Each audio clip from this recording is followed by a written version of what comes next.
Beat podcast live edition. Alex Barth, Evan Lazar here as always. And Alex, we got a big day of trades and shakeups in the NFL draft order.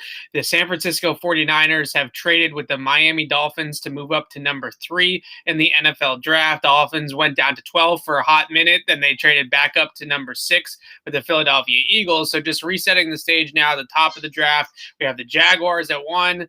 Obviously, the Jets at 2, and now the San Francisco 49ers at 3. Miami will now pick 6, and Philadelphia will now pick 12. So a lot of moving and shaking going on. These are always fun when they make these trades before the draft even starts and weeks before. It's not super rare. Super rare, but also there are some precedent. The Rams did it with Jared Goff. I think the Eagles that year did the same thing with the Carson Wentz deal. So there has been some precedent for it in the past. But I think the main questions that we have to ask here first are, let's start with the Jimmy Garoppolo discussion, because I think that from a Patriots perspective, then we can get into some of the trades and what the trade evaluation actually is in terms of if the Patriots would give up that much in a trade to get something back like the number 3 pick like San Francisco did. But with Jimmy G first, I think both you and I, and correct me if I'm wrong, are already on the record multiple times that this is not our number one choice here. I wanted Jacoby over Jimmy. It's just an objective. I mean, that was my big one. Exactly. Like, this is not something that we are advocating for the Patriots to do necessarily, but the facts are what the facts are. We know Bill Belichick's relationship with Jimmy Garoppolo was a good one. We know that the Patriots are very high on Jimmy Garoppolo as a quarterback back before they traded him to San Francisco in the first place. A lot has happened since then. A lot of injuries on Jimmy's side has happened since then. I think the biggest thing with Garoppolo outside of the injuries is that the Patriots are going to have to do something with his contract. He's got a $25 million cap hit for the team that acquires him via trade. The Patriots only have a shade under $12 million in cap space, according to Miguel Benzon, Pat's cap. So the Patriots right now, as things stand, can't fit Jimmy Garoppolo under the cap if they acquire him via trade. So he's going to have to rework his deal in order to lower that cap number for a team acquiring him, so to make him more tradable. So in a lot of ways, I feel like that's the next domino that could fall here for Jimmy's perspective. I think it's obvious why Jimmy might want out of San Francisco. I'd also heard that he has sort of distanced himself a little bit from the organization.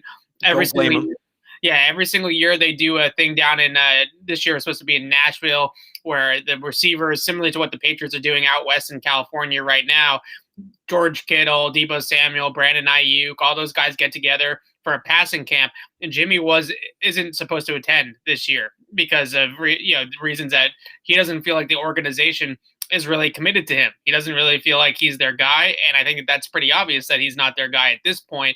So first questions first, does this put the Jimmy G thing even more on our radar? Are we even more of the belief now that the Patriots could acquire Jimmy G via trade to bring him back to New England?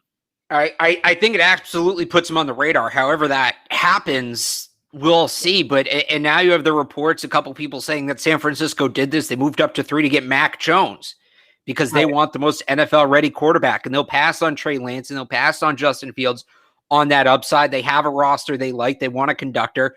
At that point, I don't know why you don't just stick with Jimmy Garoppolo. I think Jimmy Garoppolo right now and Mac Jones right now are pretty close. But they made the move, and here we are. Garoppolo is going to have to restructure his contract. That's a big hurdle. And then does San Francisco just release him? There's not a ton of dead money. Does San Francisco just let him go? And then I think you're really looking at a scenario where New England's likely. The trade, obviously, they'll have to compete. I don't know who else wants him. He has a no-trade clause in there. So that could go a couple of different ways. But, and we'll get into it in a little bit. The options, right, because they're going to add somebody, right? We've known this. Cam and Stidham aren't going to be the only 2 guys. There's going to be somebody else. The options for them to trade up right now are slim to none. Correct. Brian Flores, with these 2 trades Miami did, basically choked out any opportunity the Patriots had unless they want to get bananas aggressive.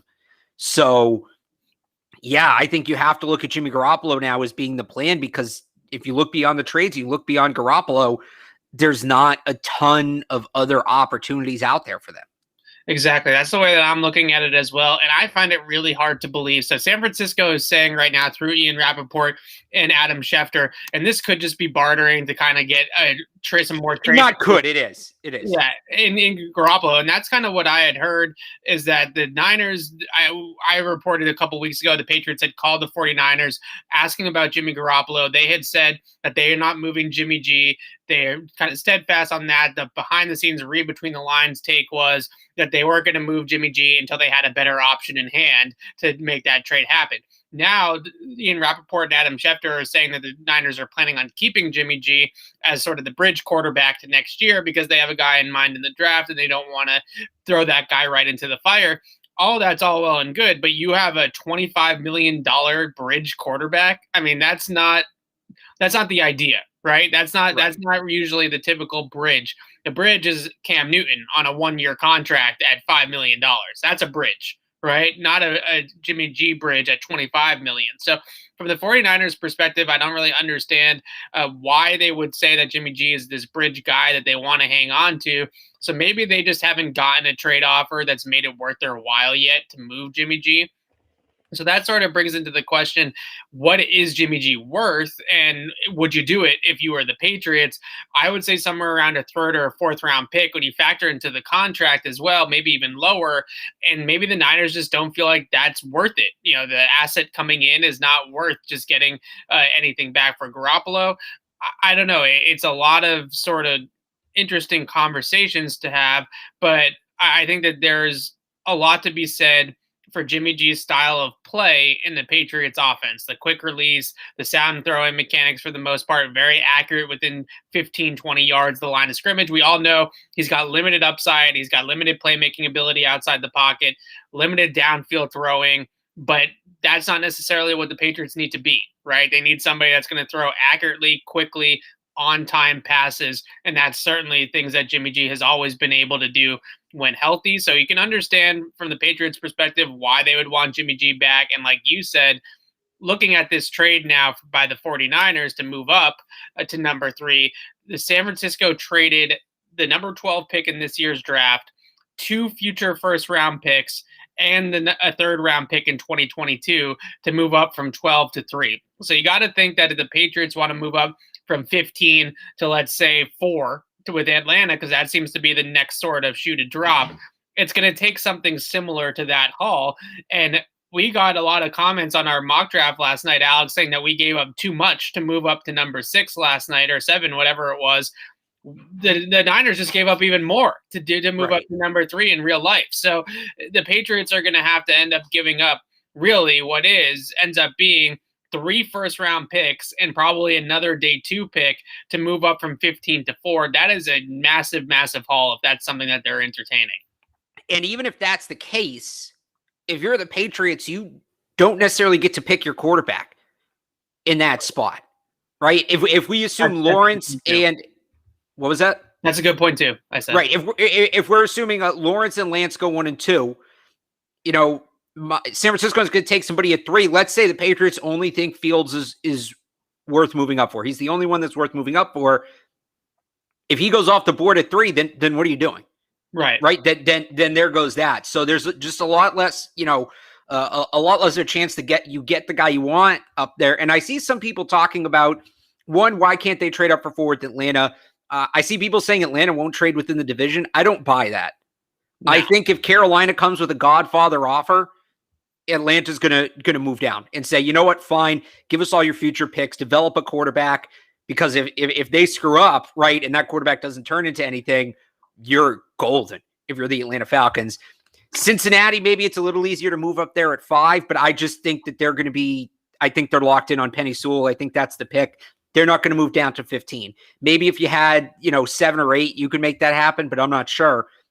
And then, if you talk about after them, you're not getting 6 from Miami, 7 or 8. Now, all of a sudden, it's basically Mac Jones. That's where you're trading up to get Mac Jones. I see people saying, why can't they get Mac Jones at 15? Let me go through the order here, right? So you have 3 quarterbacks going in the top 3. We all agree on that. Correct. Let's just say for sake of argument, so we know it's going to be Wilson and Lawrence, and then let's just say it's I don't know, pick one. Wilson, Trey Lance. Trey Lance. Okay. So Wilson, Lawrence, and Lance go 3. So that leaves you with Fields and that leaves you with Jones. Those 2 guys have to get through Atlanta, Cincinnati, Miami, Detroit, Carolina, Denver, Dallas, the Giants, the Eagles, the Chargers, and Minnesota. I would say at least half of those teams are 50-50 on a quarterback. That's before anybody trades up. There's no shot those 2 quarterbacks fall all the way to 15. If we're talking about taking the best quarterback on the board at 15 at this point, Evan, it's Kyle Trask. Or you're Kellen Mond. Yeah, it's going to end up being one of those. It's Kyle Trask, but that's another discussion. Depending on your preference there. That's the thing is that now if they end up just staying put at 15 because the trade isn't there, it's not going to be a quarterback. They're not going to take Kyle Trask at 15 or Kellen Mond at 15. But I think the biggest thing that I want to reiterate is what you actually said, is that now it feels like the Patriots are not going to have, even if they do trade up, they're not going to have their pick of the quarterback, right? So they're going to have to read the tea leaves and understand what the other teams are going. So there was a report that Rappaport threw out there, and then he quickly kind of rephrased it, but he said the original tweet was what he actually meant to say. The Jets are taking Zach Wilson at number 2. That's what's going to end up happening. The Niners were hoping to trade up to number 2 to get Zach Wilson. The Jets want to take him there, so that's why they ended up going and calling Miami at number 3, and they're going to take Miami as offer up on it, and they're going to take whoever's left, right? Whoever their pick of the next guys are. So the Patriots, if they trade up to number 4, are at the mercy of those first 3 teams. So you're kind of stuck with whoever is the league is sort of grading at as the worst prospect of the top 4 guys. And if you're going to, it's going to cost, just because you don't have the choice at that pick doesn't mean it's going to come any cheaper. That's going to be 5 picks between the first and second round. That's probably going to take. You're probably looking at 2 firsts and 3 seconds, I think, to move up to that pick at least. And that's before you get other competition of Carolina trying to trade up, of Denver trying to trade up. This was always going to happen, right? There was always going to be a crunch. The idea of San Francisco getting their guy at 12 or whatever, somebody was always going to jump. San Francisco just did it first, and it's going to create this sort of panic here. They probably overpaid a little bit too in the moment. If they get a good quarterback, it's not an overpayment, but they probably overpaid a little bit in the moment. So it's just going to create this crunch here, and it's going to get really tough. I will say, because I will add this. Now is the time we start talking about the 2022 quarterback class. Yeah. Now is the time we start looking towards that, because is there a guy you think you can get in that class that, maybe is worth kind of, you can trade this first round pick up a future first next year, and then all of a sudden you have ammo. If you really like Sam Howell, if you really like Spencer Rattler, if you really like I do, Phil Dracovic, Desmond Ryder. Does that become Desmond Ryder? That's another guy. Yeah. Does that become the plan now of, well, we had this, if you had the 15th pick earmarked for a quarterback, you can still technically do that. That quarterback's just not coming this year. And then you add into the fold Garoppolo on the 1-year deal, and it all starts to kind of come together. So the thing is that a lot of people in the chat, and I agree that some of these quarterbacks are worth it, right? Justin, if it comes down to it, and the Patriots can trade up to 4 or 5 to get the 4th quarterback in that list, right? And it ends up being Justin Fields, they could do a whole lot worse. But the problem is, and it doesn't always go in order, right? This doesn't always work out that the league gets it 100% right. The problem is that out of those 4 guys, realistically, only 1 or 2 of them are actually going to work out in the league, right? So you're getting the prospect that people feel is the worst guy out of the group, and more or less you're probably going to, get a guy that's got a lower chance of succeeding. Now, Justin Fields is a really interesting player. I think that we're starting to think he might actually be the 4th guy off the board because of some issues with progression speed, things that I wrote about in my film breakdown in terms of his mental process, his ability to get the ball out quickly, the Ohio State offense, the history of Ohio State quarterbacks, I think pays into it just a little bit as well. So there's a lot of factors here with Justin Fields, who has more experience maybe a little bit than Trey Lance, and has played at a much higher level of football than Trey Lance did. But Trey Lance's tape, granted at the FCS level, is significantly better than Justin Fields' tape was last year. That's just from an objective standpoint, that's just a fact. So I think that's going to be a lot of the factors here is that who's going to end up being that guy. That I think is going to set the trade market just a little bit. And I want to reiterate that the trade. So let me just add this too. When we talk about, who they're going to add in all of this, it's Garoppolo or a rookie at this point. It's not both, because you only have so many spots on the roster. Cam is going to make the team. Yeah. Stidham's probably going to make the team. I find it hard to believe, just given his experience. I think Stidham makes the team. Are you going to carry 4 quarterbacks? Because then if you're adding Garoppolo and you're drafting somebody, unless a 7th round guy you think you can stash on the practice squad. Yeah, no, if they trade for Jimmy, that's their quarterback room.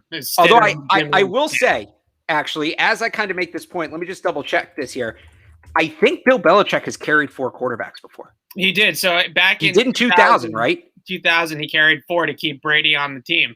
A lot of people didn't want that to happen. He obviously understood all of it and was able to keep Brady in the mix. So I want to reiterate, because there was 2 trades today, so I do get that it's confusing of what was given up where.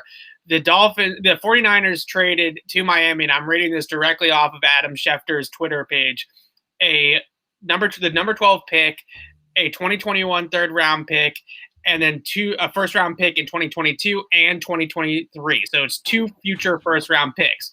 The other trade that happened, though, I think is even more interesting from a Patriot perspective, because this is maybe where we thought the Patriots would need to trade up into to get one of these quarterbacks. Right. We talked about it last night. We traded up to number 7, right, to get that quarterback.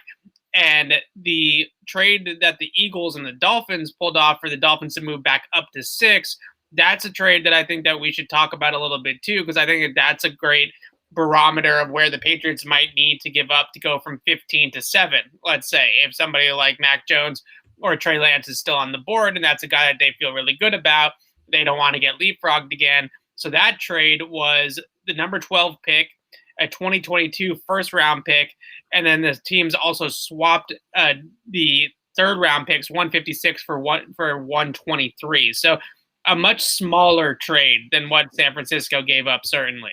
That one turned out to be very affordable, but you also wonder, the ammo was a little bit better going in. So, look, if the Patriots could have given that up to get 6, that would have been fantastic. But I just, San Francisco kind of jumped the gun and Miami took advantage, and those are just 2 teams. You rarely see picks get moved before the draft like this. All the information isn't in, right? Guys still have pro days going on and all of that. Well, the other thing that it tells you, too, is that the Eagles and the Dolphins know that they're not taking quarterbacks this year. Right. So those picks are being switched and the price isn't as high because of the fact that they know that a quarterback isn't tagged to that pick. I would say I've seen some people point out that, Miami's not taking a quarterback. Maybe you can get back up to 6. That to me is off the table because, first of all, if that was Miami's plan, they would have just stayed at 12. Second of all, they clearly, I think they know they're going to get one of Kyle Pitts or Jamar Chase and Devonta Smith. They know they're going to get one of those guys. Yeah. You're not guaranteed one of those guys at 12. I doubt either of those guys are there at 12. You're guaranteed one of those guys at 6. And I have to believe that's the plan. And that's why Miami moved back up to 6 so they can get whichever I don't know which one, whichever pass catcher it is. Maybe they're fine with all of them and they're okay letting another team decide for them. But I don't think 6, I think that unless it's 4, I think Atlanta might hold on to 4. I do, because if they're going to go for it and give it one last run with Matt Ryan, I don't know why I said his full name. They're going to get a really, really good, whether it's Patrick Surtain or one of those pass catchers, they're going to get a really good player at 4. So I'm looking at it now, and it starts at 7. It all starts at 7 with the Detroit Lions, who also, by the way, might be in on a quarterback. I don't think the Lions are taking a quarterback. Maybe Goff is the bridge, and you don't think so? They purposely included Goff in that trade. They wanted Goff in that trade. But maybe as a bridge. Maybe. I don't know. I don't think that they're going quarterback, but I do think it's really interesting with Atlanta at 4. They're probably not going quarterback either, I don't think yet, just because they're kind of strapped to Matt Ryan for a little bit because of his contract and that situation. So maybe they're looking at more of the 2022, 2023 quarterback selection in the first round. So I think that they're a team that's going to be for sale, but I don't know if they're going to deal with the Patriots either. There's definitely still some salt about that Super Bowl and 28-3 and all that kind of stuff. I saw somebody bring that up in the chat. I do think there's some validity to that. The Bengals at 5, I think, is a really interesting spot because they are a team that still has several holes to fill. So maybe they do feel like they could add some more picks and continue to stack together players around Joe Burrow. They're certainly not going to take a quarterback. So maybe that's something that they could entertain. But the price has been set, right? And the question really is at this point, if you're the Patriots and you're contending with teams like Chicago, maybe Indy already traded for Carson Wentz, so they're probably set at quarterback. Washington, Chicago, maybe. Denver, Washington, Carolina. That's probably the group. Really the tough one, I think, out of all that group, because they have aggressively been pursuing quarterbacks all offseason long, right? They want Deshaun Watson. We don't know how that legal situation is going to shake out at this point, so who knows if anybody's going to touch Deshaun Watson. Well, so it is interesting that the two top teams in the running for Watson essentially took themselves out of the running today. Right. And I think, at the very least, that means that this isn't going to get sorted out before the draft. So, but I will say this. So when you mentioned Carolina, and here's where that's interesting. If we're talking about the 7th pick as being what this all hinges on, Carolina only has to move up one spot. Right. So they are in the driver's seat right there. And then maybe you can get the Lions to trade out of 8 again. But it's going to be so tough for the Patriots to trade up right now. Yeah, so we went over all the scenarios. We understand all the trades. I think the next step is I want to put some of these quarterbacks on the board for us, and let's hear our opinions on whether we think it's worth it or not to do it, right? So yeah, let's say the Patriots call up Atlanta at number 4. They offer a similar trade package to what San Francisco just got, number 3, 4. Do you do it for Trey Lance, yes or no? I'm just going to go back to what I've said. I think if you believe the quarterback is the right guy, no price is too high. I think me and you both believe Trey Lance could succeed here. So yes, because again, the Chiefs overpaid to trade up to get Patrick Mahomes. Nobody talks about that being an overpayment anymore. If whoever San Francisco move up to took, if that guy goes on to win them a Super Bowl, he was totally worth that price. So yes, I believe Lance can be the guy. So I would trade up for Lance. Yeah, so I think a lot of the reason why I'm so high on Trey Lance, I get this question a lot. Why do you like Trey Lance so much? Is that when I turn on the Trey Lance tape at NDSU, I see a quarterback that operates in a lot of different types of schemes that the Patriots run. Things from under center, play action passing from under center, quick game passing when they spread the field, downfield passing concepts that mirror what the Patriots like to do. And then they also have that RPO option package in there with Trey Lance as well. That's very Cam Newton-like, right? So the Patriots have all these things already in their arsenal that they've been working on already. So I think that makes for a really nice transition. So I'm obviously a yes on Trey Lance. What about Justin Fields, though? Are you still yes on this? No, I don't think Justin Fields is that guy. I've talked about my hesitation with Ohio State quarterbacks before. The injury concerns last year. I mean, he took some good shots and he didn't get up from a ton of them. I understand why the upside's there, but I think, Trey Lance, I don't know that you get a shot at a Trey Lance in another year. I think there'll be a Justin Fields, a guy with that prototype in another year.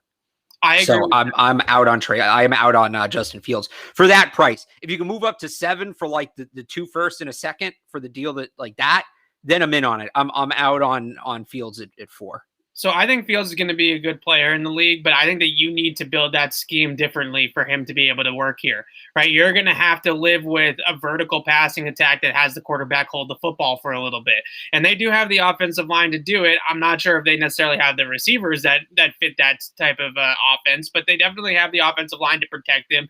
So maybe you can get away with it. But if you're going to be the Tom Brady, hit the top of the drop and the ball is out type of quarterback, or you get to the second read within 2.5 seconds, the ball is out of the guy's hands, don't draft Justin Fields, right? Because that's going to, maybe he gets to that point, but it's definitely going to take some time for him to get to that point. So if you're going to give up 3 first-round picks to make this trade up, just like the 49ers just did, I think you have to be more confident in the player that he's going to be able to fit what they are able to do, or you have to be really more confident in yourself that you can completely change the system and work around him. Maybe in that case, with Justin Fields, he sits behind Cam for the entire year, and they work in that system slowly, methodically, sort of with Cam who is a little bit more of a vertical passer that holds onto the ball as well. So you could see certainly they could make that transition eventually, but you're basically burning the Tom Brady playbook, right? You're just saying that that's not going to be our offense anymore, and we're not going to be that type of efficient precision, short between the numbers passing game. Throw it out and let's start all over again. If that's the way they want to go, then Justin Fields can be somebody that we can entertain. I am also a no in giving up the farm, so to speak, for a guy like Justin Fields for those reasons. The next one, though, what about Mac Jones, right? And where do you entertain that trade up? Because like we've been saying for the last 20 minutes, there is a picture that's being painted here of these quarterbacks flying off the board, first of all. And second of all, a lot of teams, I think, are going to feel like we need to get up there because we can't just hope that our guy is still going to be there, right? So right. I think that that's a big question, too, is number 7 too high for Mac Jones? Is number 9 with Denver making that trade too high for Mac Jones? I mean, where do we fall on that one now? Yeah, so again, Mac Jones, like Justin Fields, I don't think he's as unique of a prospect. That doesn't mean he's any less good. Right. I just think that you'll have a shot at that guy. And, you're not giving up perhaps a generational talent. And the other thing is with Mac Jones, you're going to need more help. You're going to need more talent. You give up all those picks, right? I said this at the top of the show. I don't see a huge difference between where Mac Jones is right now and where Jimmy Garoppolo is right now. I would be shocked if that's the guy that the Niners are targeting at number 3. I mean, just absolutely shocked. And right, unless like if it was before free agency, maybe I'd believe it because then it's okay. You're taking Jimmy's money off the books to go make a massive to go spend a bunch on a free agent. That's off the table now. I just think if it's and I love Mac Jones, I do, but I think if it's between Mac Jones for 3 firsts or Jimmy Garoppolo for a day 3 pick, it's Garoppolo. Yeah, that has to be the choice there, and then you can dip back in maybe next year if it's not as competitive as a quarterback draft. That Mac Jones type of player, whoever that ends up being next year, gets to you in the 20s because most years that would be the case. You could get this guy at 15. You could probably trade down and get this guy still in the first round. So I just with Garoppolo on the table, I'm not giving up a ton for Mac Jones. If it's maybe like just this year's first, if it's maybe like the trade that the Dolphins and the right. Eagles just did, it's a little bit of a different conversation. If it's something like that, honestly, if it's 15 and 46 for Mac Jones to move up to 7, I don't think that'll do it. But like if that's the deal, I would do it. I don't know if I'm dipping into future first. Maybe if it's 15, 46 in the next year second, then yeah, I'm starting to like it. I don't know that I'm dipping into a future first for Mac Jones, just the way everything's laid out right now.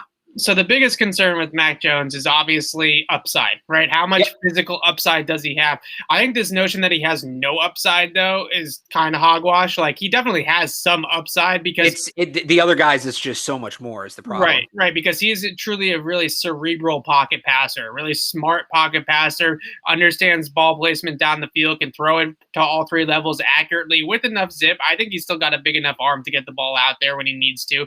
And he's this really quick processor of things. He's just got quick eyes. He's got that ability to see things quickly, get the ball out quickly.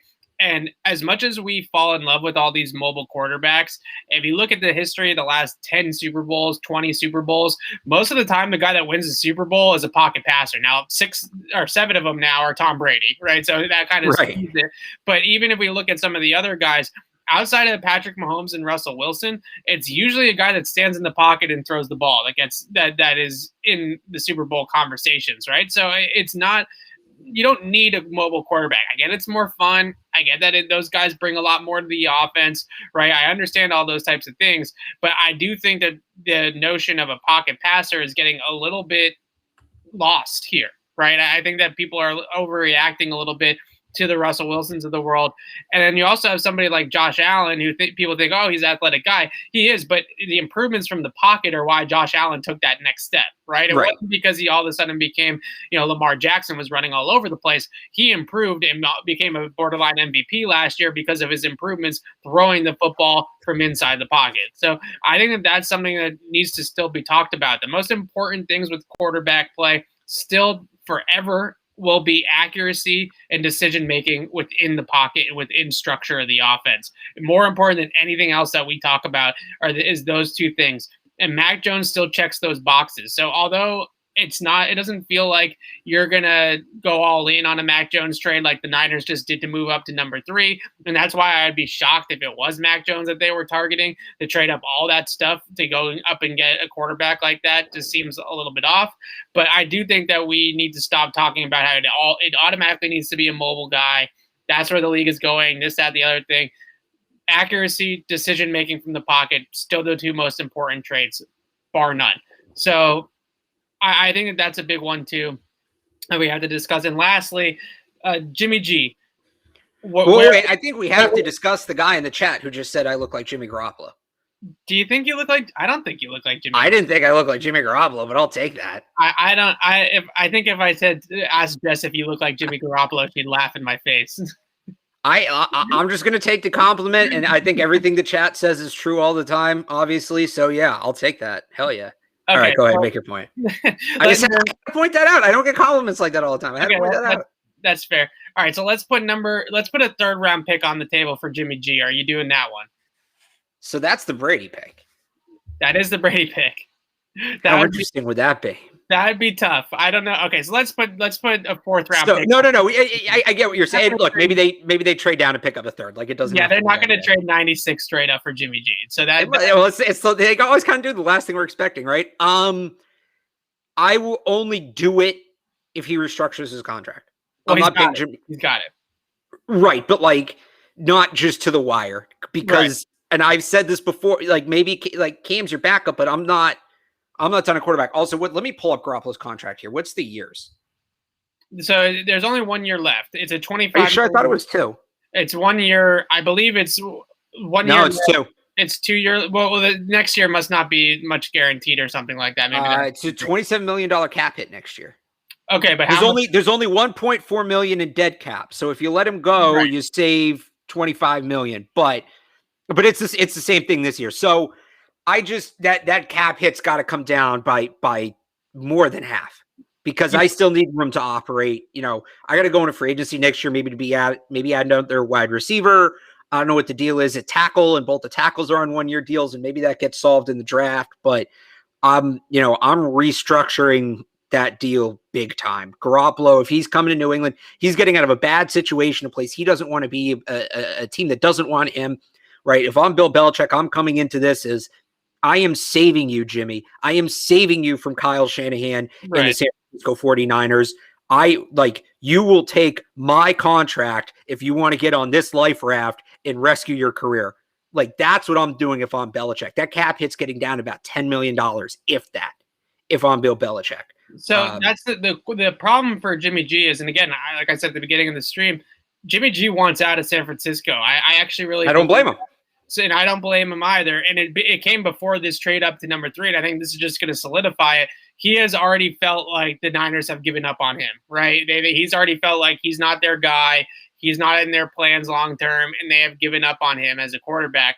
So I feel like is going to want out of San Francisco here really shortly, if not already. He's probably already on the phone with John Lynch and Kyle Shanahan right now saying, trade me. The problem is that nobody wants that contract. Nobody does, and nobody can fit that contract under the cap. So really the only choice that Jimmy G has at this point, I think, is doing what Marcus Mariota just did with the Raiders, where he restructures his deal, lowers his cap number. He has that no trade clause already built in, and you make yourself easier to trade, right? Because you want to get out of there.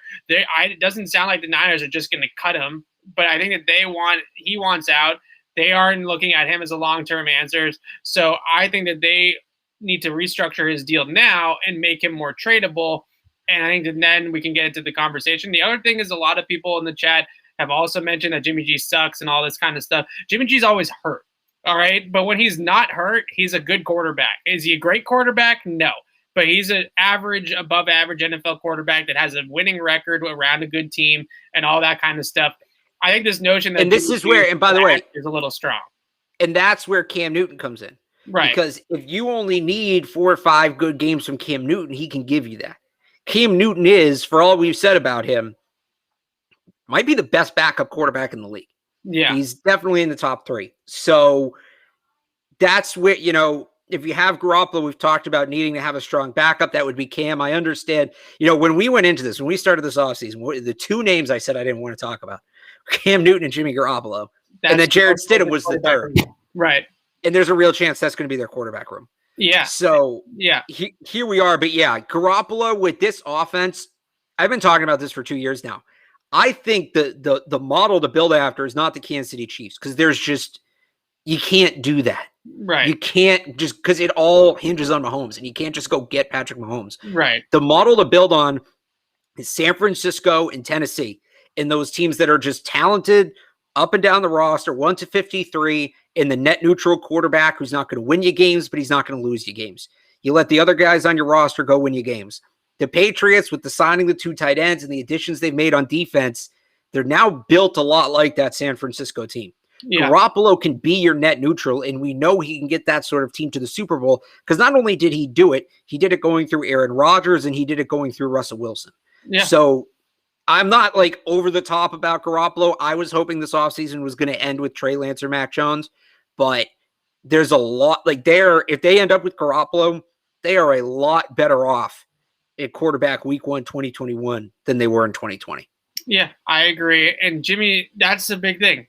If he can stay on the field, when he was on the field in 2019, he had a very good season for the 49ers. Was a lot of that the scheme? Was a lot of that George Kittle and Deebo Samuel and the playmakers? Absolutely. But the point is that his production was good. His tape was pretty good. And the things that he does well, getting the ball out quickly, beating the blitz, throwing to the middle of the field on time with precision and accuracy and anticipation, these are why the Patriots liked him in the draft. This is why the Patriots drafted him in the 2nd round, which is still, to date, the highest Bill Belichick has ever drafted a quarterback as the head coach of the Patriots. So there's reasons why the Patriots have loved Jimmy Garoppolo in the past.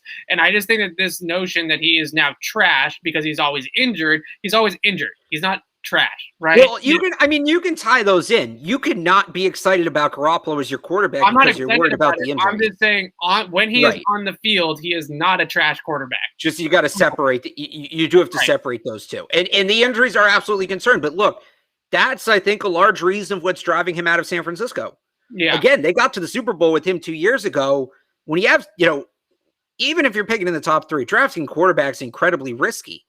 But so is trusting Garoppolo to stay healthy. So this is the risk San Francisco would rather take. I agree. I think it's the better risk, but there's inherent risk here. It is what it is. If Garoppolo wouldn't be available if he could stay healthy. If he could stay healthy, Niners wouldn't be trading up here. The Niners probably would have been back, deep in the playoffs last year. So right. So it's a really interesting domino effect here. None of this actually has anything to do directly with the Patriots, yet here we are talking about it. Yet none of it directly has to do with the Patriots yet. And here we can talk about a million different ways that it affects the Patriots. So that certainly tells you a lot about how this went down today. Again, the 49ers moving up to number 3, the Dolphins moving around the board and ending at number 6. So that's the new draft order. The Patriots still back at number 15, looking for that quarterback. Is it going to be Jimmy G? Are they going to make a trade up in the draft? Are they going to just stay put with Cam Newton and punt this to 2022? Maybe that makes a little bit more sense after today. Yeah, your guy, Phil Dracovic. Well, so let me point out one more thing here, too. Yeah. And this doesn't mean a ton, but I'm just going to point it out. Carm Priscillo was at Christian Darrisaw's pro day today. I love that. Christian Darrisaw is projected right now, like the consensus. There's this website, NFLmockdraft.com. They do a great job. And one of the things I love that they have, it's a consensus mock draft. So they compile mock drafts from all over, all the different markets, national, and you can see basically what the consensus is. And it generally lines up pretty well. Guess who's the consensus 15th overall pick in the draft, Evan, right now? Christian Darrisaw. That's Christian Darrisaw. He might not be the consensus 15th pick. I think he's the consensus 15th on the big board. They're a little different. But the Patriots need a long-term tackle, especially if you're going to go with Garoppolo and a guy who often gets hurt. And now the path has been kind of cleared where they don't have other options. Oh, actually, Mac Jones is the consensus 15 right now. But Darrisaw is consensus 15th on the big board. So Darrisaw is a great player. I mean, he's definitely got the feet. He's got the athleticism, but he's also big. He's got the size. He checks every ideal tackle measurable box. You draft a guy like Christian Darrisaw, he's your starting left tackle if he can stay healthy, which there's no question to believe he won't stay healthy for the next 5 to 10 years, right? He's that type of player that you're saying, all right, we're going to plug this guy in. He's going to be our starting tackle for a very, very long time. And that's I think what you like about a guy like that. Rashawn Slater is also another really good tackle prospect if that's what the Patriots are thinking about. He probably goes a little higher though, right? I would think so, but with all the way the quarterbacks are flying off the board, I don't know where anybody's going to go anymore. You know what I mean? But I'm saying he probably goes before. Oh, so I get what you're saying. So if they're both on the board, yeah, I don't know where these tackles are going to end up because the quarterbacks, Kyle Pitts, some of the defensive players, there's a lot of guys moving up. Certainly, there's other defensive players that we could discuss with the Patriots as well. Parsons, J.C. Horn, guys like that too. So a lot of scenarios where I actually like the player that they end up with 15, even if they just stay put and don't end up trading up for a quarterback. That's not the exciting way to go. Obviously, we wish that they would make the big move and move back up to draft a QB, but it seems like after today that got a whole lot harder and just a whole lot unrealistic, unlikely, right? With how much they have to give up to do it. And it just doesn't feel like a trade the Patriots would like to make, to give up that many picks like San Francisco did to make that big jump up. So I think we're both I would say we're both no on Jimmy G, honestly. I just wanted to clear the air about certain things. Well, I think he has to be the answer. If it's not him, then then you're running it back with Cam and Stidham.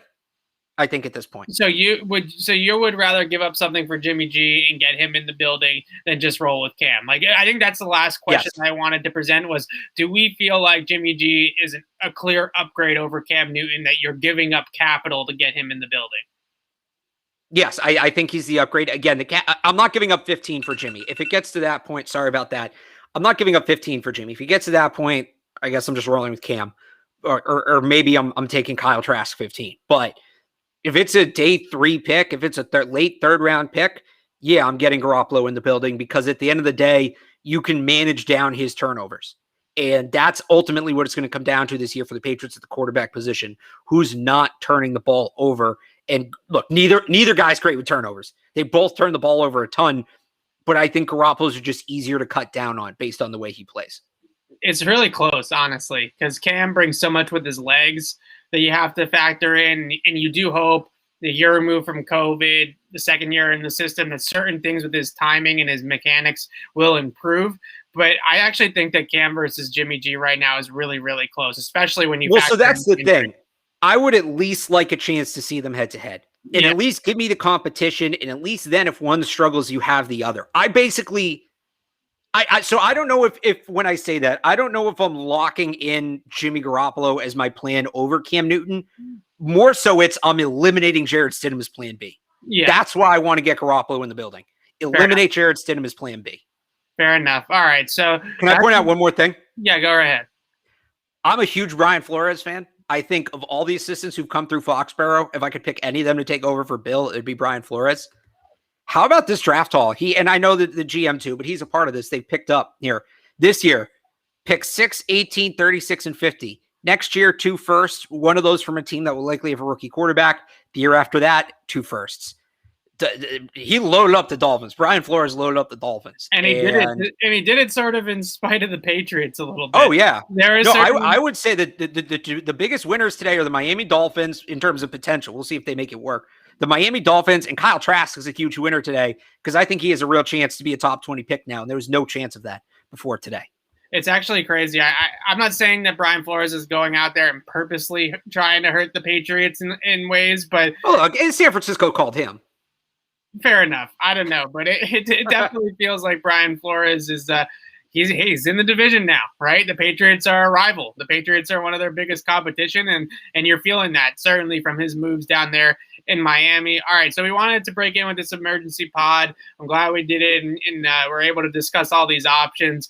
Basically, the Patriots are worse off after today. I think we can both agree there in terms of their positioning with getting up and drafting a quarterback, or even I think trading for Jimmy G is not a great option either. So they're kind of in a bad spot, or worse spot. I don't want to call it a bad spot because they still had a great offseason. So in a worse spot than they were before today, certainly, but it doesn't mean that they can't still make move up for a quarterback, maybe Mac Jones or Trey Lance or Justin Fields, whichever one doesn't go to the San Francisco 49ers at number 3. It's still going to be on the board for the Patriots to move up in the draft. We can still discuss that as we move forward. We'll obviously continue to monitor the Jimmy G situation as well. But Alex and I will be back on Tuesday with our regular edition of the podcast. Unless something happens Monday. And assuming there's no breaking news that we have to do one of these again. But we will certainly be monitoring everything. If there is big breaking news like there was today, we will jump on and talk to you guys certainly earlier than Tuesday. But if not, we'll definitely be back on Tuesday for our regular podcast. So join us then. And then next Thursday, we're going to do another, I think, live mock draft, right? I think the people really... Oh, yeah. No, I think we're going to do those every week now from here on out. I think we're going to have some real fun with those. So right. So we're doing another live mock draft next Thursday. And no Ian Book. No Ian Book. Keep his name out of the chat. Unless you're saying you don't want Ian Book. No Ian Book. Certainly we will have the discussions again about where the board's going to fall now. And now Pro Football Focus or whatever mock draft simulator we use will certainly take a quarterback at number 3 to San Francisco. So we can think about that whole shakeup as well. But until then, signing off for Alex Barth, I'm Evan Lazar. Thanks for watching and joining us on this emergency basis, guys. We appreciate it. Have a good weekend.